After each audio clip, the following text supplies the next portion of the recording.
Sur la première, 7h38, après des années de succès, l'UDC accumule donc les revers et les déboires depuis quelques mois. Dernier en date, c'était ce week-end, l'échec de Claude-Alain Voisblais dans le canton de Vaud, avec la perte à l'exécutif du siège UDC. Est-ce que c'est le début, on se pose la question, est-ce que c'est le début d'une lente érosion pour ce parti qui reste tout de même le premier parti de Suisse? Est-ce qu'il faut remettre en question son style, son ton, tenter de forger des alliances, d'autres alliances peut-être, se poser aussi la question de la succession de Christophe Blorer? Pour parler de tout ça, le plaisir d'accueillir dans notre studio de Neuchâtel le conseiller national UDC, vice-président encore pour quelques mois, Yvan Perrin. Bonjour. Bonjour. Merci d'être avec nous jusqu'à 8h, Yvan Perrin. Quelle réponse possible avez-vous, quand je dis vous, c'est l'UDC, et vous aussi personnellement, pour freiner cette érosion? Est-ce qu'il faut, pourquoi pas, infléchir la ligne politique du parti? Alors, j'aimerais tout d'abord relativiser le terme érosion. Nous avons progressé ces derniers mois dans les législatifs à Fribourg et dans le canton de Vaud. Et c'est peut-être pour cela que nous avons perdu du terrain dans les exécutifs, puisque nous n'avons pas encore trouvé la martingale qui nous permettrait de gagner sur les deux tableaux, c'est-à-dire au scrutin proportionnel et au scrutin majoritaire. S'agissant du fait que nous avons enregistré ailleurs, ici ou là, certains revers, effectivement, depuis début décembre, nous avons commis un certain nombre d'erreurs dont il conviendra de tirer les enseignements, puisque l'idée, c'est de ne jamais faire la même erreur deux fois. L'affaire Tsoupi-Guerre, l'attaque du siège de M. Schneiderman, là, en l'occurrence, vous reconnaissez que l'UDC a eu tout faux, Yvan Perrin? On peut difficilement dire autre chose. Effectivement, quand on prétend récupérer un deuxième siège au Conseil fédéral, il faut y aller avec des candidats qui n'ont pas le moindre cadavre dans les placards. La plus petite casserole est déjà de trop. Nous étions au niveau roman assez tranquille avec l'excellente candidature de Jean-François Rime. Malheureusement, le choix s'est porté sur Bruno Tsoupi-Guerre, qui avait mis beaucoup de confiance dans la clause de confidentialité liée à l'affaire qui défraye actuellement la chronique.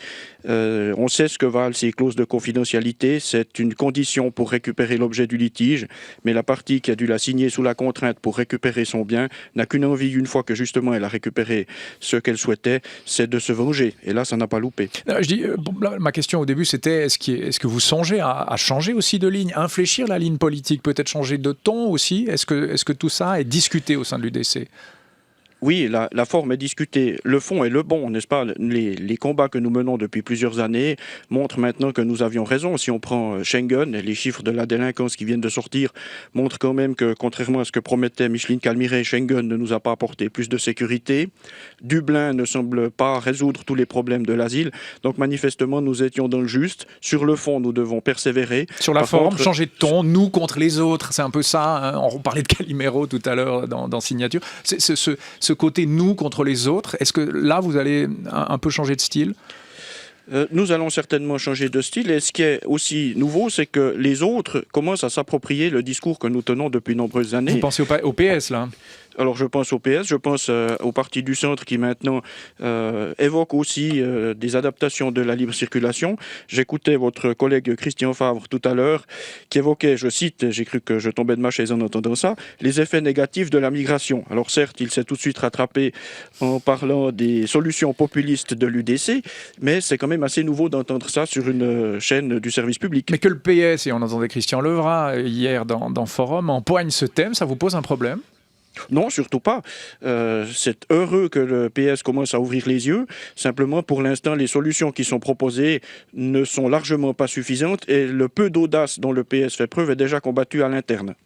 À l'interne du PS, oui, évidemment. Bon, le débat était évident au sein du PS. Vous voulez pas dire que ça vous étonne, Yvan Perrin? Non, ce qui m'étonne, c'est que le PS ait enfin ouvert les yeux. Christophe Blorer, celui qui a fait le succès de l'UDC, qui a incarné le parti, qui le soutient financièrement et qui ne semble plus avoir la même vista stratégique, est-ce qu'il a perdu la main? Non, je ne crois pas qu'il a perdu la main. Ce qui s'est passé, c'est que le mythe de son infaillibilité s'est lézardé. On admet maintenant que Christophe Blocher peut aussi se tromper. Donc ça, c'est un élément relativement nouveau. Et puis, ce qui s'est passé avec les élections fédérales de 2011, c'est qu'on a vu arriver de nouveaux élus. Quasiment un tiers du groupe a été renouvelé. Nouveaux élus qui, à tort ou à raison, ne se sentent pas aussi redevables que les élus des législatures précédentes vis-à-vis de Christophe Blocher. Donc il y a là un mouvement de contestation qui est assez nouveau au sein de l'UDC. Donc on ose dire tout haut maintenant ce que tout le monde pensait tout bas, c'est possible au sein de l'UDC? Ce que d'aucuns pensaient tout bas, pas tout le monde. Oui, vous par exemple, hein, vous étiez un des seuls à l'avoir ouverte, pardonnez-moi, au sein de l'UDC, ça vous a posé des problèmes parfois? Disons que mes propos n'ont pas toujours été accueillis avec plaisir, mais je peux difficilement dire qu'on a fait juste quand on s'est lamentablement planté. Et oui, effectivement. Mais ça vous a posé des problèmes, Yvan Perrin? Ça vous en pose encore? Non, ça ne m'en pose pas, parce que maintenant nous sommes en train de réfléchir à la façon dont nous avons commis ces erreurs pour justement ne pas répéter ces travers, ne pas retomber dans ces travers. Et je pense que nous sommes en phase de consolidation en vue de reprendre notre progression. Et nous y arriverons si effectivement nous tirons les leçons de ces affaires. Vous posiez la question des générations. La nouvelle génération qui arrive n'est plus redevable au père, plus tant que la précédente, la vôtre, Christophe Blorer. On se pose désormais ouvertement la question de sa retraite politique au sein de l'UDC. Je vous pose la question, ou est-ce que ça reste ça encore, la question de sa retraite, un tabou? Non, ce n'est pas un tabou. Je dirais pour l'instant, c'est une inquiétude parce qu'il arrivera un jour où effectivement Christophe Blocher nous dira qu'il tire sa révérence et nous devons maintenant songer à lui trouver un successeur parce que ce jour finira bien par arriver et il ne faudrait pas que nous soyons comme ça en plein désarroi ce jour-là. Vous pensez à quelqu'un? Pour l'instant, malheureusement pas. Vous avez vraiment personne qui pourrait incarner l'UDC comme lui l'a fait? Alors, comme lui l'a fait, non, je ne pense pas. Simplement, chaque personne qui occupe un poste façonne un peu la fonction qui est la sienne à sa manière. C'est le reflet de sa personnalité. Et nous aurons certainement quelqu'un d'autre qui lui succédera et qui aura une autre personnalité, une autre façon d'incarner le parti. Mais comme Christophe Blocher, j'imagine mal. Donc, vous nous dites, c'est que oui, il va partir, on est inquiet, oui, il n'est plus tout à fait aussi... il n'a plus tout à fait autant de vista qu'avant, mais on n'a personne. C'est aussi simple que ça, l'équation. Non, la vista, il l'a toujours. Ça, alors, c'est pas un problème. L'inquiétude, c'est qu'effectivement, Christophe Blocher, comme nous tous, avance en âge, et il y aura un jour où il nous dira qu'il en a assez.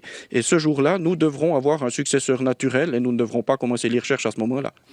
L'UDC, qui fait le plein de voix à la proportionnelle, vous avez rappelé tout ça en ouverture, c'est donc beaucoup plus compliqué au scrutin majoritaire. On l'a encore vu il y a quelques jours. Ça veut dire ça qu'il y a un manque de personnalité rassembleuse. C'est aussi une question de casting, ça, Yvan Perrin, au sein de l'UDC. C'est une question de casting, c'est aussi une question de jeunesse.